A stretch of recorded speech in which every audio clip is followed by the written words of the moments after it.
You clicked on this video because you wanted to learn how to think like Bobby Fischer. In today's video, we'll be going over the top 10 tips that Fischer himself used to play better chess. In this game, Bobby Fischer was playing with the white pieces against Boris Spassky, the world champion, who was playing with the black pieces. The game started with the move c4. Spassky played e6 and Fischer brought his knight out. After Spassky tried to challenge the center, Fischer calmly played the move d4, taking control of the center, and said, "Hey Spassky, if you capture my pawn here, which looks free, I'll put in the center, and now the center is mine. Also, your pawn is very weak here." Therefore, Spassky decided not to take. After knight c3, he played bishop to e7, preparing to castle. This brings us to our first rule, which is place your pieces on the most advanced square possible. Let's look at this bishop. Fischer realized that wait, my bishop is not developed. I have to develop it now. He could have played bishop d2. He could have played bishop to f4. But he chose bishop g5. But why? Well, out of these three squares, which one was the most advanced? Well, it was bishop g5 because it's on the opponent's side of the board. So he played this move to play more aggressively. After castles, Fischer played e3. Now this bishop is out of the pawn chain, so it's not logged on this c1 square. After h6, Fischer calmly moved back to the a4 h4 square, still maintaining some pressure along this diagonal. After black played b6, planning to bring this bishop out and push in the center, Fischer said, "Let me trade a few pieces here." He captured the bishop, attacking the queen so the knight can take. After captures, this was the position. Now you might be asking, why did Fischer make all of these random trades? Wasn't his goal to win? Why is he making life easier for his opponent? Well, the reason is he had a specific move which would give him a slightly favorable position. Can you guess what the move is? The move is rook to c1, which brings us to the second rule, which is maximize piece activity. Let's say Fischer played a move like a3. How does that help him advance his pieces and attack his opponent? He played rook c1 so he can apply some pressure along the c file. After bishop to e6, Fischer played queen to a4. He realized, wait, my queen isn't doing anything on the d1 square. I need to activate it. This move also prepares pushes on the queen side for expansion. Now, black played c4, c5, which is one of the best moves. Can you guess what Fischer played here? If you knew the third rule, you would have said queen to a3. What does this move do? Won't black just capture? Yeah, maybe they can capture. Whoops! The queen is gone. The purpose of this move was to actually pin the pawn to the queen. But how did Fischer find a move like this? Well, he used the third rule, which is prophylaxis. You need to prevent your opponent's threats. If we allow black to trade here, black's rooks can easily come to the c file while they are protecting each other, and they can take control of this c file. Fischer wanted to prevent the opening of this file, so he played this move. Black here played rook to c8, activating his rook along the c file. And Fischer realized that wait, my king hasn't castled yet. I need to save my king. He could have played bishop e2 or e3, but he was looking for the most advanced square. Bishop b5 is the best move here. After a6, threatening this bishop, Fischer realized, wait, my bishop is actually not being attacked because if the pawn captures, I can take this rook here. So Fischer calmly took, and after pawn takes, he castled. But why isn't Fischer worrying about some kind of tactic? Won't something happen here? Black must have a move to win, right? This brings us to the fourth rule, which is don't hurry, play calmly. If Fischer would have hurried, he would have made a bad decision, like moving the bishop back here instead of castling. But since he castled and black defended the rook, then he moved his bishop back. Now the king is safe. Here black decided my pieces are not that developed, so let me play knight d7. Maybe this knight can go to f6, maybe b6, help these pawns push. And Fischer played this move knight to d4. How is he finding moves like this? This is a double pin, believe it or not. The pawn can't capture because not only is the queen hanging, even the rook is hanging.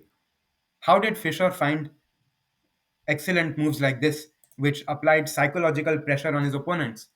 The secret was tactics, which brings us to the fifth rule. Don't be afraid of playing aggressively. Fischer is not scared that his opponent will find some secret tactic that he can't see. He's not overthinking the position. He's just trying to play aggressively and calmly at the same time. Let's see how he does this. After queen to f8, defending the rook and the queen at the same time, now black can capture as all the pieces are defended. Fischer took the bishop. After f takes, we reach this position. What would you play in this position? Many players here won't be able to find a move here.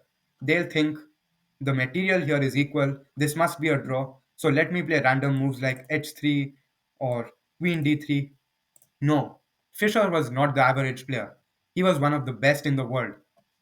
He played the move e4, which is probably the best positional move in this game, which brings us to the sixth rule. Sacrifice pawns to create weaknesses. You might be thinking, isn't this just a free pawn black can capture here? You are absolutely correct. But in reality, these three pawns have become extremely weak, and white can easily attack these pawns and win them in the future. This brings us to rule number 7. Understand what are weaknesses in chess. A weakness is a square or a pawn which cannot be defended by another pawn. This pawn is weak because it can't be defended by another pawn. So is this pawn, this pawn, this pawn, and even this square because no pawn can guard it anymore. But Spassky was smart. He didn't capture because he knew that his pawns would be weak.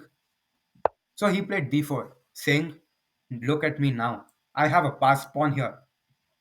This looks concerning, but Fischer was calm and realized maybe this diagonal is a bit weak. I have a light squared bishop. This pawn is not guarded and is a weak pawn. How can I take advantage of it while playing aggressively? f4 was played here in order to activate this rook along the f file with a potential break f5. Now, Spassky smartly moved his queen out of the way so that maybe this rook or this rook could come to the f file. But Fischer was relentless. He took more space on his opponent's side of the board. Again, he's looking for the most advanced squares. After rook to b8, applying pressure along the b file, now Fischer played bishop to c4. What's the point of this move though? Well, look at this weak pawn. It can't be defended by any other pawn. So he's attacking this pawn. Let's say black plays a random move like this. Can you guess Fischer's plan? It was to play the move f5. Since this pawn is now pinned, the pawn on e6 is gone. Spassky moved his king out of the way. Now, Fischer swung his queen over to the h3 square, attacking this weak pawn yet again. And now black has to defend it. Knight f8, a very passive move. Fischer knew that this is bad because his opponent should have been playing aggressively. But now his opponent is really passive. How does he take advantage of passiveness? Simple but aggressive chess. He plays b3, which looks really silly here. He wants to attack. Why is he playing this random move b3? Well, he wants to defend this pawn and solidify this bishop at the same time. He's not hurrying because he knows that black can't do anything to activate their pieces now. After a4, a5, planning a4 to open up these files, Fischer said f5. He noticed that these two rooks aren't doing anything and wanted to activate them along the f file. After captures, black had to play knight h7 in order to guard important squares around the king. After rook cf1, we reach the eighth rule, which is when you are attacking, you need to involve all of your pieces in the attack. Do you see how black's pieces are positioned?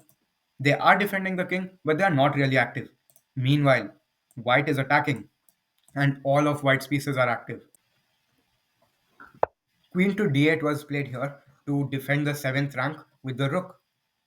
But Fischer played queen g3, which looks like it does nothing, but in reality, it targets this weak g6 square, which we were talking about just a few minutes ago.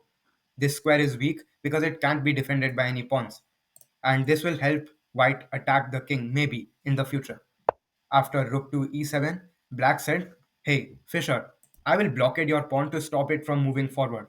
Meanwhile, my plan is to play knight g5 and then knight e6, which will make my task of defending slightly easier. This is not the exact sequence of moves, but this idea may be played." But Fischer was merciless.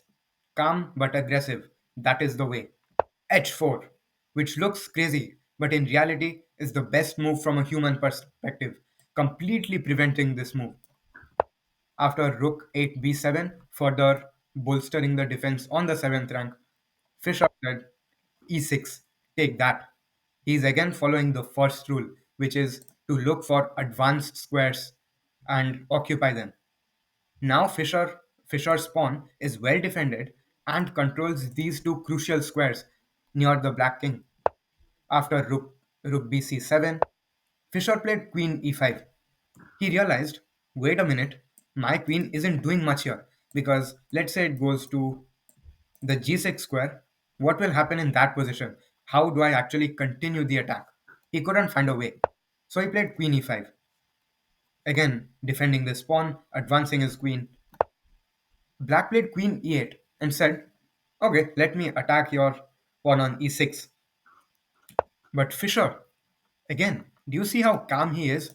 He is not hurrying. He is not saying, okay, I'll play g4, I'll play g5, I'll bring this rook into the game somehow. He's not hurrying. He's just calmly solidifying his position. He wanted to prevent a4, so he played pawn to a4 himself. After queen d8, black is just stuck here, can't do anything at all, even though black is the world champion. Do you see what will happen to players if you follow these rules? Fischer played rook 1 f2. What's his purpose? Let's see. Queen e8, rook to f3. What is Fischer doing? Why is he dancing with his rook? This brings us to the ninth point, which is don't hurry the win. Clearly, Fischer is winning because black's pieces are stuck defending this poor king, while white's pieces are fully activated. Fischer is slowly just making minor improvements in the position to tire his opponent out. After queen d8, bishop to d3 was played, targeting that knight. After queen e8, black is just stuck here, right? Fischer played queen e4, seemingly giving away this pawn. But in reality, after captures, this battery will lead to rook to f8, which simply wins the game. Because let's say knight takes, then I'll take. After queen takes, checkmate. So black can't capture the pawn. Spassky here was confused. I mean, he knew he was losing, so he tried some tricks on Fischer and played knight to f6. What would you play in this position? Think about it. It's one of the most important moves in the game. If you don't find this move, it will take you many more moves to win. This brings us to the 10th rule, which Fischer used to dominate his opponents. It was practice tactics so much that it's impossible for you to miss them in games. It also helps you improve your calculation and vision in chess games. Even I'm trying to do more tactics because I want to play more like Fischer. The move is rook takes f6, which sacrifices the rook. After pawn takes and rook takes, this pawn is threatened. Black knew that he was losing here, played king g8, but Fischer is again calm. He's not trying to give random checks in order to attack the black king. He wants to solidify his position. Bishop c4 defends the pawn. After king to h8, queen f4 was played when black decided to throw in the towel and resigned the game. This is how Fischer destroyed Boris Spassky, who was the world champion at the time in the world championship. It's game over here because let's say you play some move, then I'll capture here. If you try to defend with the rook f8, after takes, it's just checkmate. I hope you learned something from this video. Thanks for watching Train to Win. Bye.